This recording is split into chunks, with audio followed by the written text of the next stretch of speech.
சரி, இப்போ வந்து ட்ரேடிங்கில் இருக்கிற நெகட்டிவிட்டிஸ்லாம் பார்த்தாச்சு. இன்வெஸ்ட்மெண்ட்னு வந்தாக்க நான் வந்து ஸ்டாக் மார்க்கெட் இன்வெஸ்ட்மெண்ட்டுக்கே ரொம்ப புதுசாக பிகினர் எங்கே ஆரம்பிக்கணும்னு கேட்டாக்க top 8 investment guidelines for beginners இப்போ நான் சொல்கிறேன். இது please note, these are all only guidelines. நான் இந்த பர்டிகுலர் ஸ்டாக் எதையும் வாங்காதீங்கன்னு சொல்லலை. Please consult your financial advisor before taking any investment decision. Standard disclaimer. நான் சொல்ல போகிற எக்ஸாம்பிள் ஸ்டாக் நேம்ஸ் எல்லாமே வெறும் எக்ஸாம்பிள்ஸ் தான், to just give a guidelines to you. First நீங்கள் என்ன பண்ணணும், நீங்கள் வந்து ஒரு டிமேட் அண்ட் ட்ரேடிங் அக்கௌண்ட் போய் ஓப்பன் பண்ணுறேன்.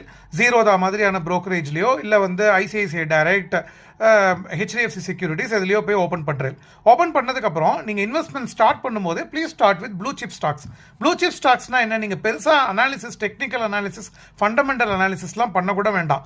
உங்களுக்கு ஒவ்வொரு ஃபீல்டு செக்டார்லேயும் பெரிய பிராண்ட் நேம்ஸ் தெரியும் இல்லையா, யூ ஸ்டார்ட் வித் தட். இப்போ கன்ஸ்ட்ரக்ஷன்னா எல்என்டி, ஆயில் அண்ட் ரிஃபைனரினா ரிலையன்ஸ் இண்டஸ்ட்ரீஸ். ஓகே, பேங்க்ஸ் அப்படின்னாக்க என்ன, SBI, HDFC bank, ICICI bank, Kotak Mahindra bank. Okay, IT செக்டர்னா டிசிஎஸ், இன்ஃபோசிஸ். நான் பேங்கிங் ஃபினான்ஷியல்ஸ் என்ன, Bajaj finance, Chola finance, Sundaram finance. Okay, அதுக்கப்புறம் ரீட்டைல்னா என்ன, Nestle, Hindustan Unilever, Colgate, Dabur. இந்த மாதிரி உங்களுக்கு வந்து பிராண்டட் நேம்ஸ் இருக்கும். அந்த பிராண்டட் நேம்ஸ் கம்பெனிஸை வந்து உங்கள் வாட்ச் லிஸ்ட்டை வச்சுட்டு choose the blue chip stocks, take small quantity entries. நீங்கள் எந்தெந்த ஸ்டாக்ஸ் ஸ்மால் குவான்டிட்டிஸை வாங்குறீங்களோ அதோட ரிசல்ட்ஸை வந்து குவார்ட்டர் ஆஃப்டர் குவார்ட்டர் கவனமாக பாருங்கள். ET Now, CNBC TV 18, CNBC Awaaz live, நிறையா யூடியூப் இன்வெஸ்ட்மெண்ட் சேனல்ஸ், பயனுள்ள ஆர்டிகல்ஸ்லாம் ரீட் பண்ணி get knowledge, slowly acquire knowledge for the investments you made. Small entries நீங்கள் எடுத்துகிட்டு இருக்கீங்க இல்லையா, அதில் அந்த ரிசல்ட்ஸ் எல்லாம் வாட்ச் பண்ணுங்கள். லாங் டேர்ம் டைம் ஃப்ரேம் வச்சுக்கோங்க. To not be in a Hari and book profits இந்த ஷார்ட் டேர்ம். ஏன்னா நீங்கள் ஷார்ட் டேர்ம் கேபிட்டல் கெயின் டேக்ஸும் கட்டுற மாதிரி இருக்கும்.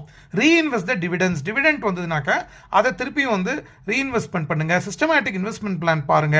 அதே மாதிரியே வந்து blend of stocks from all sectors. நான் இப்போ சொன்னேன் இல்லையா, எல்லா செக்டரையும் ரெப்ரசென்ட் பண்ணுற மாதிரி உங்கள் போர்ட்ஃபோலியோ இருக்கணும். அதுக்கப்புறம் கோல்டு வந்து அவசியம் வாங்கணும். இப்போ எஸ்டிபி சீரீஸை வந்து ஆர்பிஐ நிறுத்தினதுனால நீங்கள் வந்து கோல்டு இடிஎஃப் வாங்கலாம். For example gold BeES, SBI gold ETF, HDFC gold ETF இருக்குது. இல்லை ஜீரோதா மாதிரி நீங்கள் காயின் ஆப் யூஸ் பண்ணால் அதில் போய் கோல்டு இண்டெக்ஸ் ஃபண்டும் வாங்கலாம். இல்லை எந்த மியூச்சுவல் ஃபண்ட் பிளாட்ஃபார்ம்லையும் போய் கோல்டு இண்டெக்ஸ் ஃபண்டும் வாங்கலாம். அப்புறம் எமர்ஜென்சி ஃபண்டுன்னு தனியாக வச்சுக்கோங்க. அது சேவிங்ஸ் அக்கௌண்ட்லேயோ எஃப்டிலேயோ வச்சுக்கோங்க.